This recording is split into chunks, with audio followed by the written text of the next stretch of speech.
உங்கள் சமையலோட ருசியை கூட்ட அம்மா சமையலோட மசாலா வாங்கி சமைச்சு பாருங்கள். அதோட சுவையே தனியாக இருக்கும். நம்மளோட வெப்சைட் லிங்க் வந்து கீழே கொடுக்குறேன். வெப்சைட்டில் நீங்கள் ஆர்டர் போட்டுக்கலாம். நம்மக்கிட்ட மசாலா, வத்தல், வடகம், ஊறுகாய், முறுக்கு மாவு, அதிர்ச மாவு, சீடை மாவு, இந்த மாதிரி எல்லா வகையான மாவு வகைகளும் நம்மக்கிட்ட கிடைக்கும். வணக்கம், நானுங்களும் அம்மா வீட்டு சமையல் மீனாட்சி. இன்றைக்கி பார்த்தீங்கன்னா மீன் வச்சு புட்டு தான் பண்ண போகிறோம். நம்ம நினைப்போம் சொரா மீனில் மட்டும்தான் புட்டு செய்ய முடியும் அப்படின்னு சொல்லிட்டு. அப்படி கிடையாது, வஞ்சர மீன்லையும் நம்ம புட்டு பண்ணலாம். அதுக்கப்புறம் இன்றைக்கி வந்து நான் சூறா மீன் தான் வாங்கி வச்சுருக்கேன். சூறா மீன் கிடையாது, வேறு ஏதோ மீன் சொன்னாங்க. அது மேலே அந்த தோல் உரிச்சிட்டு தான் அந்த மீனை வந்து யூஸ் பண்ணணும், இல்லைனா மரம் மாதிரி இருக்கும். தோல் உரிச்சிட்டோம் அப்படின்னா அந்த மீனில் வந்து நமக்கு முள், ஒரே ஒரு முள் தான். வேக வச்சு அந்த முள் இல்லாமல் எடுத்துக்கணும் ஃபஸ்ட்டு. அதுக்கப்புறம் தான் நம்ம பண்ணணும். இந்த மீன் வந்து டேஸ்ட் வந்து நல்லாயிருக்கும். இதுக்கு முன்னாடி வந்து நம்ம அந்த மீனில் வறுவல் பண்ணியிருக்கோம், ரொம்ப சூப்பராக இருக்கும். இன்றைக்கி நான் மீன் புட்டு தான் பண்ணி காமிக்க போகிறேன். இதில் நல்லா கொஞ்சம் தண்ணி ஊற்றிக்கலாம். ஒரு 3/4 கப் அளவுக்கு இதில் தண்ணி ஊற்றிருக்கேன். அதுக்கு மேலே வந்து இந்த பாத்திரத்தை வச்சுக்கலாம். வச்சுட்டு மீன் இதை பாருங்கள், நல்லா வந்து சதையாக தான் இருக்கும், நடு முள் தான் இருக்கும். இதில் வஞ்சர மீனில் எப்படி முள் இருக்கோ அதே மாதிரி தான் வஞ்சரம், வவ்வால் அதிலலாம் எப்படி இருக்கோ அதே மாதிரி தான். இதை வந்து இந்த பாத்திரத்தில் வச்சு வேக வச்சு எடுத்துக்கலாம். இது வந்து 1 கிலோ மீன். இப்போ இதை மூடி வச்சிடலாம். நல்லா ஒரு 10 நிமிஷம் வேக விடணும். 10 நிமிஷம் வெந்ததுக்கப்புறம் நம்ம எடுத்துக்கலாம். பாருங்கள், மீன் வந்து சூப்பராக வெந்துருச்சு.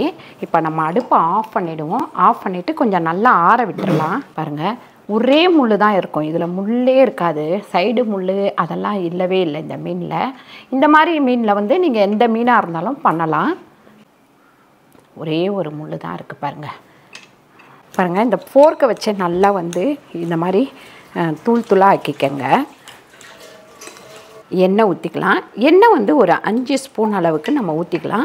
மீன் வந்து 1 கிலோ. வெங்காயம் வந்து பார்த்திங்கன்னா ஒரு 400 கிராம் வெங்காயம், 4 பச்சை மிளகா, பூண்டு பார்த்திங்கன்னா ஒரு 20 பல்லு பூண்டு, இஞ்சி வந்து ஒரு சின்ன பீஸு நான் இங்கே ரெடி பண்ணி வச்சுருக்கேன் எல்லாமே.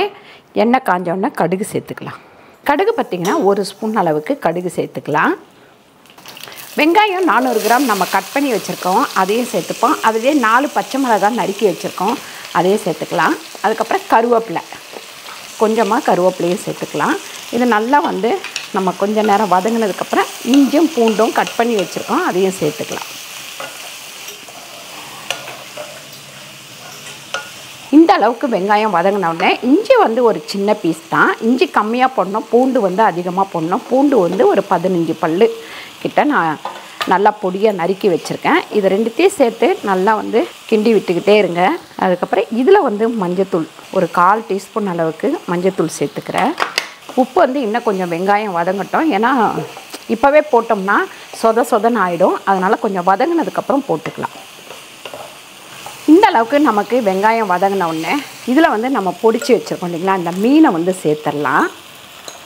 நம்ம இந்த ஸ்டேஜில் உப்பு சேர்த்துக்கலாம். இதில் ஒரு 1/4 ஸ்பூன் அளவுக்கு நம்ம உப்பு சேர்த்துக்கலாம். இதில்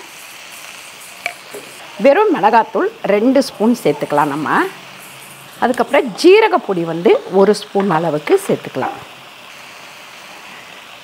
மிளகாத்தூள் எப்போவுமே கடைசியில் தான் சேர்க்கணும், அப்போ தான் ஒரு டேஸ்ட் வந்து நமக்கு கிடைக்கும். இப்போ இதில் நம்ம 2 ஸ்பூன் அளவுக்கு நடுப்புற எண்ணெய் போட்டுக்கலாம். எண்ணெய் போட்டுட்டு இந்த முட்டையை இதில் உடச்சி ஊற்றிக்கிறேன். 2 முட்டை தான் நான் உடச்சி ஊற்றுறேன்.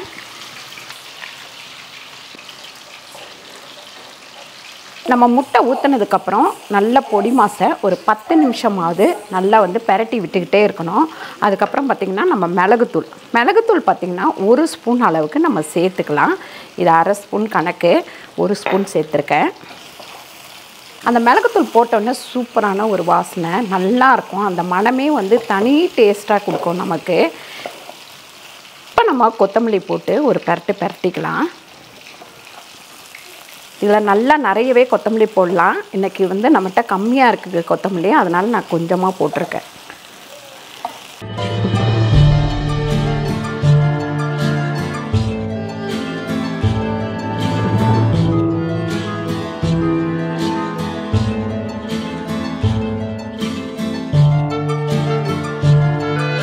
இன்றைக்கி நம்ம சூப்பரான மீன் புட்டு ரெடி பண்ணிட்டோம்.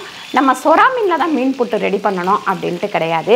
முள் இல்லாத எல்லா மீன்லையுமே நம்ம புட்டு பண்ணலாம். கண்டிப்பாக ட்ரை பண்ணி பாருங்கள். ட்ரை பண்ணி பார்த்துட்டு கீழே கமெண்ட் பண்ணுங்கள். சூப்பரான இந்த வீடியோ உங்களுக்கு பிடிச்சிருந்தா லைக் பண்ணுங்கள், ஷேர் பண்ணுங்கள், சப்ஸ்கிரைப் பண்ணுங்கள், ஃபேஸ்புக்கில் ஷேர் பண்ணுங்கள், மறக்காமல் கமெண்ட் பண்ணுங்கள். நன்றி, வணக்கம்.